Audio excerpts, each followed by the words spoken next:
Hey guys, and welcome to this video. In this video, I'm going to show you how you can connect Dialogflow with your BotStar account. So it's pretty simple and works as following. So if we have the flow, if we are inside the bot builder, we can go to the integration section. And from here, we can connect with Dialogflow, right? And you can also learn more about Dialogflow in the BotStar documentation. If you enable this, then you can connect this. I already connected, but let's say load new agents, or say switch account. So if this is the first time, you will get a pop-up window where you will need to select your account. It might not show for you, but you can select your Google account, and once you do, it will state that the BotStar app wants access to your Google account. So the only thing you have to do is press allow.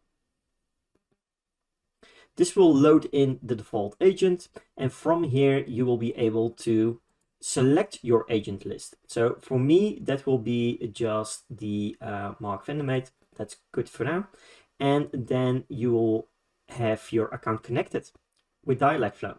So it's that easy. But how do you use Dialogflow? So you can use it in a few different ways. The way I am using it at this moment is by setting it as my fallback message. And if we take a look at the flow builder itself, the bot builder, I basically have a module called default reply. And if we go into the settings, you will see that under behaviors, I will have the default fallback block default reply enabled. So if I go there, and let's take a look, this is the default reply. And the default reply is only this single block. So if I take a look at my Dialogflow agent, you will see that I have a lot of intents already trained. So these are pre-built and imported templates, which you can do from using this pre-built agent. So once going here, you will be able to install any kind of pre-built template, and you can use it and adjust it. And that's exactly what I did for my Dialogflow. So these are just, this is the small talk agent, and you can see I have 5 pages of small talk. So these are all already active. I've set the proper response to them. And if we test it, for example, so let's test it. Get started. And let's say something like, one of the training phrases is, are you a chatbot? And you will see that Dialogflow is now responding to it. So this, as you can see, it goes to the Dialogflow intent, and it's also registering the user's input because it's going from completed down to the next block. And then I'm showing a main menu. So the main menu, Template Club info. Template Club is a membership I have where people can access all kinds of pre-built templates, workshops, and more. And this way I can redirect them back to other features inside my chatbot. And you can also set, if Dialogflow is not able to register the user's input, we can also say incompleted or failed, and we can adjust and set responses to that. So for example, if we go here, we could also say,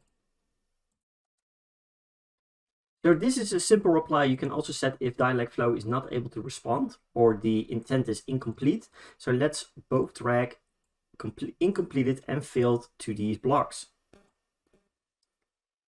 So for the failed block, I could just duplicate this. And let's say I'm wanting to install that one. So the incompleted will go to this one and the failed will go to this one. So if for some reason Dialogflow is not able to be triggered, like incompleted or failed, it will auto go to these blocks. So this is my default reply. This is basically my fallback message. Soon as people type something outside of the chatbot parameters, then they will get triggered, and this Dialogflow intent basically will catch certain phrases. What you can also do is, if we go back and let's build this into a separate module for now, say something like, if I want to catch a user's reply. So for example, if I state this and I connect this to a Dialogflow block, so let's go there, premium add-on blocks, there we go. We can also select an intent validation, a specific one. As you can see, it is validating all my intents, so it's importing all my intents. So for example, if I would have a coaching call validator intent. So let's say a confirmation. Yes, for example, if this would to catch the response from the customer, then this intent will trigger, and upon completion, we can just go and continue the flow. So this is also a possibility in using Dialogflow inside of your own automation itself. So it's not only used as a fallback message, but you can also use it as part of your automation and then continue. Because Dialogflow is really, really smart in understanding a user's context.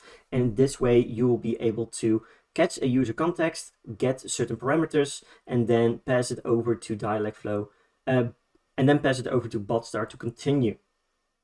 So if this video helped you, please consider dropping a like.